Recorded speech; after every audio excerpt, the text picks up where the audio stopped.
पूतना मैया यशोदा के दरवाजे पर नृत्य कर रही है, नाच रही है। और मैया ने समझा ये कोई ब्राह्मणी दिश है, और यदि ब्राह्मणी नहीं हुई तो ये देवांगना तो अवश्य ही होगी।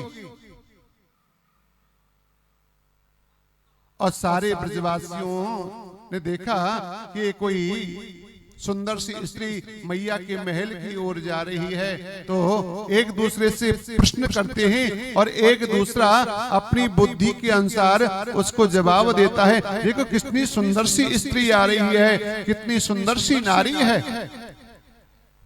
अरे तू जाने ना है, ये मैया यशोदा की कोई बचपन की सहेली होगी। अच्छा भैया, तीसरा कहने लगे, अरे तू जानता नहीं है, बाबा नंद की साली होगी, मेहराने से आई है ना। नंद गांव के पास में एक गांव है मेहरानो, यहां पर नंद बाबा की ससुराल थी, वहां से आई है। किसी ने पूतना को रोका ही नहीं है, अपनी अपनी बुद्धि के अनुसार सवाल करते हैं और अपनी अपनी बुद्धि के अनुसार ही जवाब दे देते हैं। मैया ने भी सोची ये कोई देवांगना होगी, ये कोई ब्राह्मणी होगी, मेरे लाला को आशीर्वाद देने के लिए आई है। और मेरे गोविंद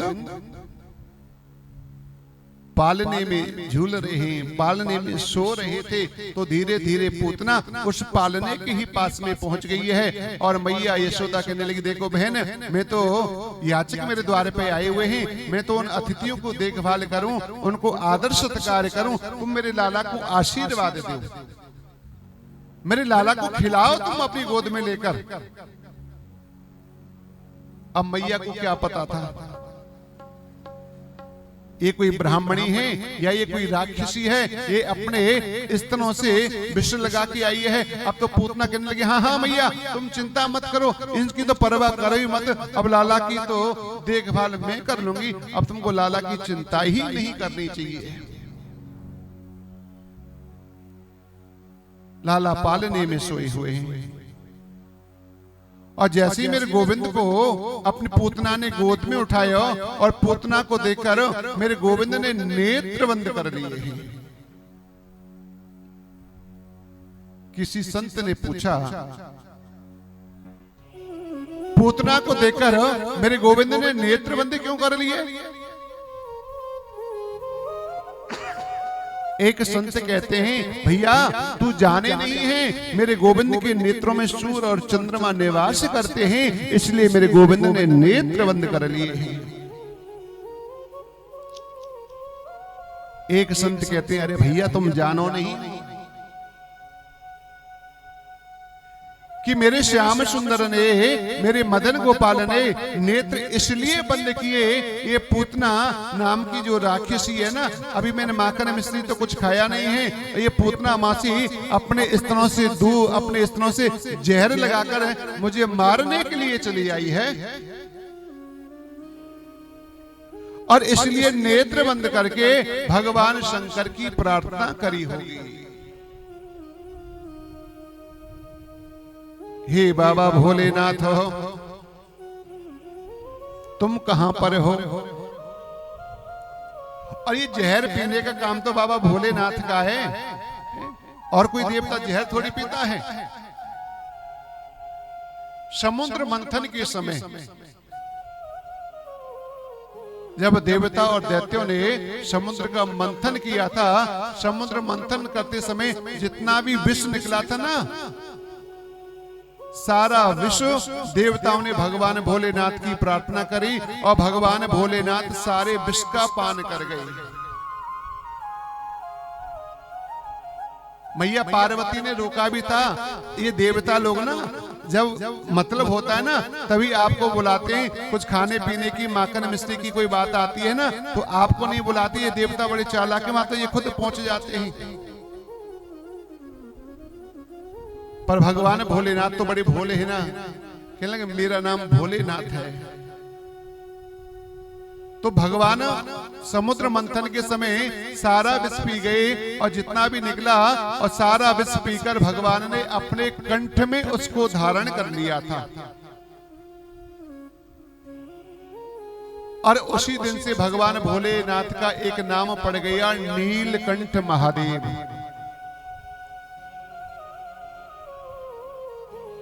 अच्छा, बाबा भोलेनाथ के जितने भी मंदिर हैं ना,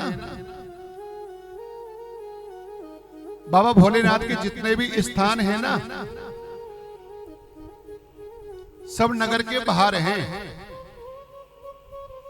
नगर के भीतर नहीं है। और जितने भी स्थान हैं सब पहाड़ियों के ऊपर, पहाड़ के ऊपर हैं।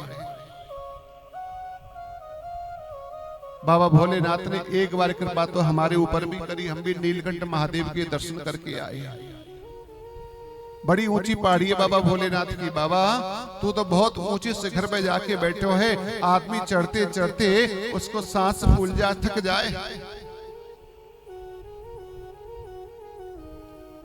तो इसलिए भगवान ने नेत्र बंद करके भगवान भोलेनाथ की प्रार्थना करी होगी और कहा होगा, हे बाबा भोलेनाथ, आप जहां भी हो, जिस भी स्थान पे हो, शीघ्रता से आकर जो पूतना मौसी जो विष लगाकर स्तनों पर आई है, आप इस विष को ग्रहण कर लीजिए, इस विष का पान कर लीजिए।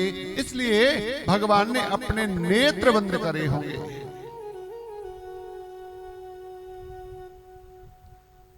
सब अपने अपने मन से विचार कर रहे हैं और मेरे गोविंद मन के अंदर विचार करें, मेरे भ्रम के चक्कर में ऐसे पूतना ने छोटे छोटे हजारों बच्चों को समाप्त कर दिया। उनका क्या कसूर है? मेरे भ्रम में सबको मारा है, इसलिए उन दोनों जीव आत्माओं का स्मरण किया होगा। पूतना ने देखा सब लोग बाहर नाच रहे हैं, गा रहे हैं और सब लोगों नंद उत्सव में मग्न हैं और लाला को तुरंत गोद में ले लियो और तुरंत गोद में लेकर पूतना ने कन्हैया को अपनो स्तनपान करा दिया है। और जैसे ही पूतना ने गोविंद के मुख में अपनो स्तन दियो है, पता है आज मेरे कन्हैया ने क्या किया है? बड़े प्रेम से पूतना के दुग्ध को पान कर रहे हैं। जैसे एक छोटा बच्चा होता है ना, छोटा बालक होता है, जब माता अपना दूध पिलाती है, अपना स्तन पिलाती है, एक मुख में तो स्तन होता है और दोनों हाथों से दूसरे स्तन को पकड़ कर रखता है। आज मेरे गोविंद ने ऐसा ही किया है। मेरे कृष्ण ने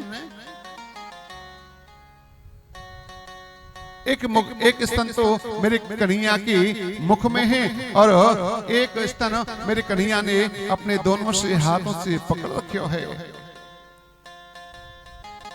स्वामी श्री सुखदेव जी महाराज बड़ा सुंदर वर्णन करते हैं। प्रभु स्तन पान कर रहे हैं और पूतना कहे घटक घटक सारा विष भगवान बाल कृष्ण पी गई। पूतना ने सोचा था जैसे ही लाला के मुख से लगेगा, लाला की जिब्या का स्पर्श होगा और ये विष तो बड़ा भयंकर है, कालकूट नाम का विषय है, और उसका स्पर्श होते ही बालक गोविंदाय नमो नमः मर जाएगा। पर ये तो बच्चों की तरह गटक गटक करके दूध पी रहा है, इसके ऊपर तो कोई असर नहीं हुआ। 1 minute, 2 minute, 5 minute, 15 minute, 20 minute तक वो बच्चा दूध पीता ही रहा। अब तो पूतना अपने स्तन को छुड़ाने लगी है मेरे गोविंद से। कन्हैया के मुंह में जो स्तन था ना, उसको निकालने लगी है। अब तो पूतना को श्वास लेने में बड़ी कठिनाई होने लगी। अब तो उसका श्वास अवरुद्ध होने लगा है। अरे छोड़ लाला छोड़ो, अरे छोड़ कन्हैया छोड़ो। अब तो छोटा सा लाला बोल पड़ा है, अरे मैया हमें तो पकड़नो ही आवे है, हमें तो छोड़नो आवे ही नहीं है। अब तो पूतना उनकी बातों को सुनकर और आश्चर्यचकित हो गई। अरे छोटा सा बालक बोलता भी है, ये तो कोई साधारण बालक नहीं है, ये तो बड़ा कोई चमत्कारी बालक मालूम पड़ता है। और माता जी अब आ ही गई हैं, आपको तो ठिकाने लगाना ही पड़ेगा। अब तो पूतना भयभीत होने लगी, अब तो पूतना के प्राण संकट में पड़ गए हैं और पूतना के प्राण निकलने लगे हैं। अब तो पूतना ने विकराल रूप धारण कर लिया है, जैसे राक्षसी स्वभाव की होती है ना, जैसे राक्षसियों का शरीर होता है ना। अब तो पूतना पुनः राक्षसी स्वरूप में आ गई है और मेरे गोविंद को लेकर आकाश मार्ग में जाकर उड़ गई है पूतना। छोड़ कन्हैया छोड़ो, अरे लाला छोड़ो, अब तो मेरे गोविंद उसके स्तन को छोड़ते ही नहीं है। अब तो गोविंद ने पूतना के प्राणों का हरण कर लिया है। अब तो पूतना आकाश मार्ग में लेकर मेरे गोविंद को लेकर उड़ गई थी। अब तो पूतना आकाश में से धड़ाम देसी ना, जो नंद बाबा का महल है ना, उसके घर के सामने, महल के सामने बगीचा है और बगीचा के जितने भी पेड़ थे, वृक्ष थे, सब चकना चूर होकर टूट टूट कर चूर चूर हो गए, सब चूर चूर हो गए। एक वृंदावन के संत ने पूतना के शरीर को बखान करो है लाला, जब वो पूतना मरी ना, उसको शरीर कितना बड़ा हो। संत बोले उसके बाके पाम पैगाम में जाके गिरे, मूड उसको मुड़सान में जाके गिरे, कान बुआ के कानपुर में जाके गिरे। इतना बखान संतों ने अपने मन के अनुसार किया है। जब बाबा नंद के महल में के आगे जो बगीचा है, बगीचा में जब पूतना गिरी तो धड़ाम देसी ने जो उसकी गिरने की आवाज भई, तो सब लोग अपने अपने घरों से, अपने अपने महलों से और अपने अपने काम धंधे को छोड़कर घर से बाहर आ गए और सब लोग माता यशोदा के महल की ओर भागे हैं। अरे काहे हो, ना कोई आंधी आई, ना कोई तूफान आयो, ये भयो तो भयो क्या? मैया यशोदा भीतर कोई और भागी है, पालने के पास भागी है। देखो तो सही, लाला को तो कोई कष्ट नहीं है। और जाके वहां देखा पालने में गोपाल नहीं है। अब मैया ने देखा मैया के दरवाजे के आगे बड़ी भारी भीड़ लगी है और पूतना के शरीर के ऊपर, पूतना के वक्षस्थल के ऊपर मेरे गोविंद खेल रहे हैं। बूढ़ी बूढ़ी ब्राह्मणी वहां पे गई हैं। अरे यशोदा, तू लाला को तनक भी ख्याल नहीं करे, इतनी बड़ी अवस्था में जाके लाला को प्राप्त भयो है, तू हर किसी के हाथ में कन्हैया को सौंप दे, हर किसी के हाथ में लाला को सौंप दे। तुझे ये नहीं देखे जाए कि किसके हाथ में देना है और किसके हाथ में नहीं देना है। मैया कहने लगी, देखो बहन, मैं क्या जानूं, मैंने तो कोई देवांग ना समझी, मैंने तो कोई व्रत ब्राह्मणी समझी, मैं लाला को आशीर्वाद देने के लिए आई है। मुझे क्या पता था, मुझे क्या मालूम था, ये तो कोई राक्षसी आई है। अब तो लाला को गोद में ले लियो है। अच्छा, माताओं का एक बड़ा विचित्र स्वभाव होता है। व्यास जी ने ना 18 पुराण लिखे और एक माताओं का एक अलग से पुराण है जिसका नाम है बुढ़िया पुराण। अब माताओं को ऐसा लगा कि इसने राक्षसी का स्पर्श किया है तो कन्हैया को नजर लगी होगी। अब तो गौशाला में लेके गई है मैया यशोदा को, और मैया यशोदा की गौशाला के अंदर जो बूढ़ी बूढ़ी गाय है ना, शोरवी गाय, कामधेनु गाय, जो गाय है ना, और गैया की पूंछ से और मेरे गोविंद को झाड़ो करने लगी हैं, लाला की नजर उतारने लगी हैं। गाय की चरणों की धूली लाला के छाती से लगाई है, पीठ से लगाई है। और जो पूर्णमासी प्रोतानी मैया है ना, गाय की पूंछ पकड़कर लाला को झाड़ो दे रही है। मेरे लाला की इंद्रियों की रक्षा ऋषिकेश भगवान करें, प्राणों की रक्षा नारायण भगवान करें, 7 दीपों की रक्षा पतित लाला के चित्त की रक्षा करें, मन की रक्षा योगेश्वर भगवान करें। खेलते हुए लाला की रक्षा गोविंद भगवान करें, सोते हुए लाला की रक्षा माधव भगवान करें। और भगवान गोद में हंस रहे। देखो मैयाओं की देखो सही, मेरे नाम से और मेरे को ही झाड़ू लगा रही हैं। ये कैसी चतुर मैया हैं। कहूं कहां लगी नाम बड़ाई, राम न सके नाम गुण गाई। कौन मैयाओं के भाव का वर्णन कर सके। अब तो बाबा नंद कंस को कर दे की लोटे।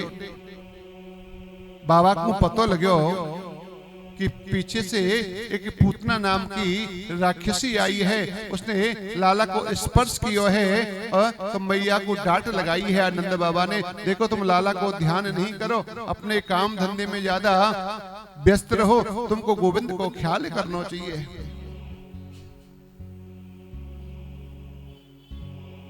सुखदेव जी महाराज करे राजा परीक्षित,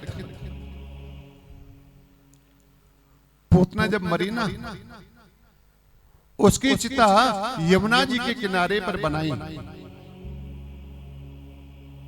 और यमुना जी के किनारे पर जब उसकी चिता बनाई, जब चिता को आंच लगाई ना, तो राक्षसी थी, उसके शरीर से दुर्गंध निकलनी चाहिए, पर उसके शरीर से दुर्गंध नहीं निकली, उसके शरीर से सुगंध निकली है।